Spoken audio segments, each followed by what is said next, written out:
Tumeelekeza afisa ardhi na timu yake na huyo nani huyo? Chris waje hapa. Na hiyo siku nayo nimesema tarehe ya kuja hapa, Chris awepo hapa. Mheshimiwa Mkuu wa Wilaya, tuliweke sawa kwa maana ya nimeeleza hapa mwanzo kwamba mbele ya shule ya sekondari ya Tarime mchanganyiko kuna barabara ya mita 25. Baada ya mita 25 kuna eneo lilikuwa la Mara Cooperative Union. Baada ya mita 25 za barabara kuna eneo la Mara Cooperative Union. Ndani ya eneo la Mara Cooperative Union ndilo eneo ambalo wananchi walikuwa wameshindia kesi. Kwenye eneo la Mara Cooperative Union. Hicho ndio ambacho tukiongea kwenye nini? Kwenye kikao. Ukipesi hapa mita 25 kutoka hapa mpaka pale alipokuwa amesimama Masinde. Unaona? Mpaka alikokuwa amesimama Masinde. Hilo ni eneo la nini? La barabara. Baada ya hapo kuna eneo la Mara Cooperative Union. Na hilo eneo ambalo limebaki ambao wanasema sasa ndio la mzee huyo sasa kama ni la kwake kweli ambao liko ndani ya Mara Cooperative Union halitoshi kuweza kupima viwanja.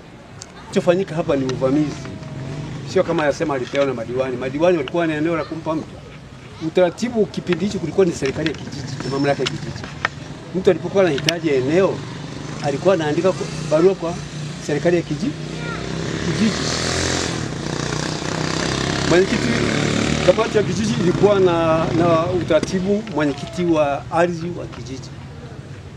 Na wao walikuwa na utaratibu kama mtu ameomba eneo kujenga wanapeleka taarifa kwa mkuu wa wilaya kwamba mtu fulani ameomba kuwekeza mahala fulani. Mchakato unafanyika kwamba eneo hilo lina mgogoro au halina mgogoro.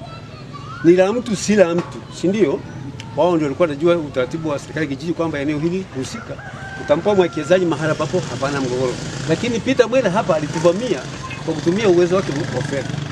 Naona hiyo. Na kutunyang'anya na kujenga. Mimi nimezaliwa humu. Kaburi la babu liko humu ndani wamejenga ndani yake. Na wewe unafahamu hili.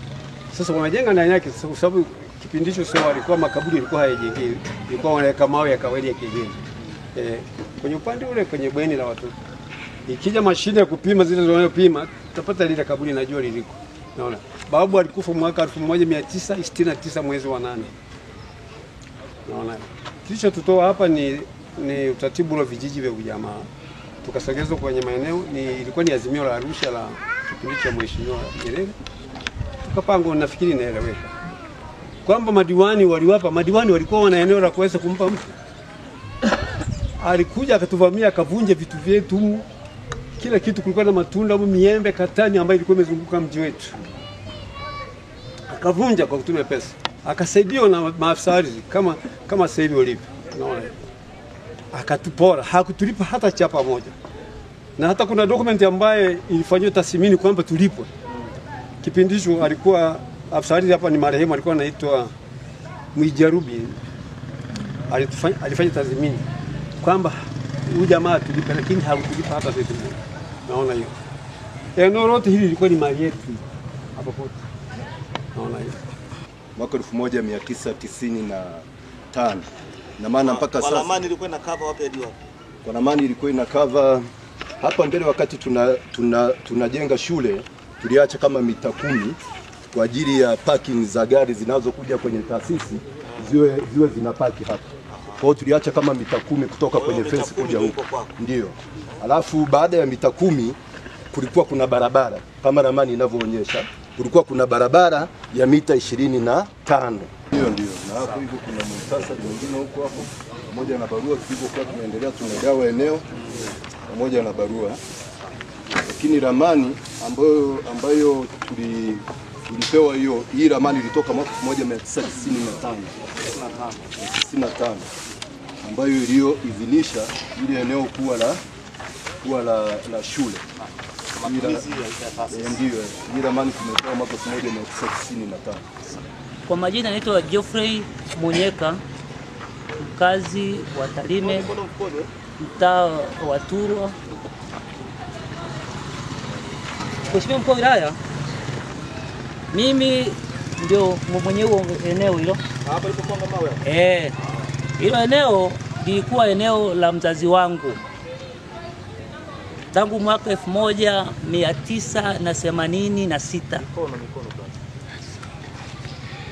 baada ya mzee Alinipateje mzazi wako? nani? Sasa mimi hilo siwezi kujua kwa sababu mimi sijazaliwa. Mipaka yako naifahamu. Naijua na mzazi wangu kabla hajafa alitugawia eneo. Aligawa hapa, akatugawia Magamaga, akatugawia Nkende. Hapa Ngoja kwanza taratibu. ndio. Nataka taratibu. Ndio. Tutaongea tu mpaka mwisho. Ndio. Wakati mzazi anakugawia wewe, alishirikisha na viongozi wako kwamba bwana tunampa mtoto wangu mpaka mwisho hapa hadi hapa. Au alisema tu hapa? Sasa mipaka ilikuwepo. Yaani kwa sababu mtu ambaye tulikuwa tunapakana naye ni huyu mzee. Huyu hapa. Ulikuwa unapakana na nani? Huyu hapa. Huyu. Mzee Mutakisiri na Mgosi Wegesa. Ngoja twende taratibu. Mlikuwa mnapakana mwisho wapi? Yeye hapa alipo ndio alikuwa tunapaka naye. Sisi tulikuwa twalima mpaka mwisho pale. Nataka ulipopakana naye wewe. Wapi? Naam. Ulipopakana naye wapi? Kwenye mawe, kwenye kisiki, kwenye mgomba au huko kwenye goli baada ya goli? Nyuma ya goli. Nyuma ya goli. Pale alipoweka mawe? Ndio. Au kwa nyuma kidogo? Kwa nyuma kidogo. Hii mawe yamesogeza. Sijajua kama amesogeza. Wewe sinakuuliza kwa sababu. Sio sema kwenye mawe nyuma kidogo Kwenye mawe yale nyuma. Baada pale pale kama barabara. Ndio. Kuna barabara pale. Siku ya Jumatano saa 10 jioni. Labda itokee mabadiliko. Tutakaa hapa. Hawa watakuwa wameshamaliza kazi yao.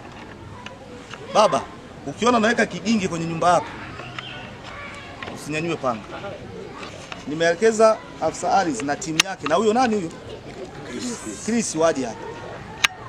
Na hiyo siku nayo nimesema tarehe ya kuja hapa, Chris awepo hapa. Sawa. Unaelewa?